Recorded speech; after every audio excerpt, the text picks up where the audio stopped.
કોંગ્રેસના નેતા શૈલેષ પરમારની રજૂ થનાર બજેટ અંગે પ્રતિક્રિયા આપી હતી। તેમણે કહ્યું કે જેમ દિલ્હીમાં અને મહારાષ્ટ્રમાં વીજળી વિધવા સહાય જેવી જાહેરાતો કરી છે તેવી જાહેરાતો ગુજરાત માટે થવી જોઈએ।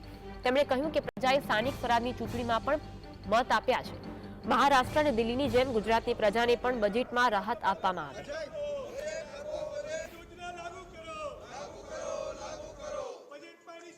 એ અપેક્ષા રાખીને બેઠી છે કે જે રીતે તાજેતરમાં થયેલી સ્થાનિક સ્વરાજ્યની ચૂંટણીઓમાં પણ ભારતીય જનતા પાર્ટીને પ્રજાએ ખૂબ જ પ્રમાણમાં મત આપેલા છે।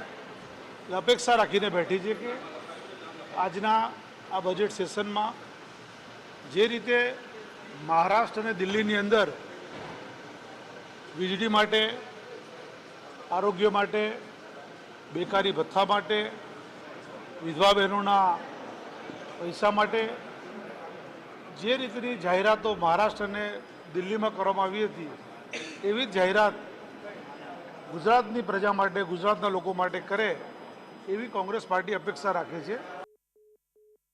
શકતા નહીં, સરકાર કાયમી મોટા વાયદાઓ કરી છે।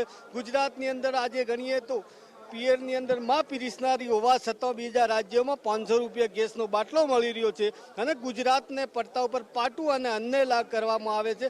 બીજા રાજ્યો કરતાં પણ અહીંયા 500 મળે ને બીજા રાજ્યોમાં 500 મળે, અહીંયા ગુજરાતની અંદર 1100 બાટલો મળતો એટલે અન્ય ચોખ્ખો અન્ય કરી। ફક્ત ભાજપને મોટું ચૂંટણી ફંડ આપનારા ફક્ત ભાજપને મોટું ચૂંટણી ફંડ આપનારા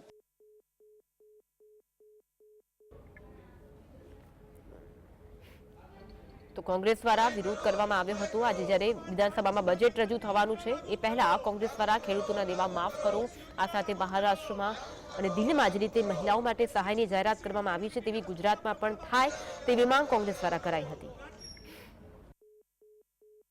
આશા રાખીએ કે માત્ર આભાસી બજેટ નહીં પરંતુ ગુજરાતની જનતાને ઉપયોગી થાય, ખેડૂતોને બજેટની અંદર લાભ મળે, ખેડૂતો માટે જોગવાઈઓ થાય એટલા માટે કે અત્યારે ગુજરાતની અંદર ખેડૂત એ દેવાના ડુંગરની અંદર ડૂબાયેલો છે।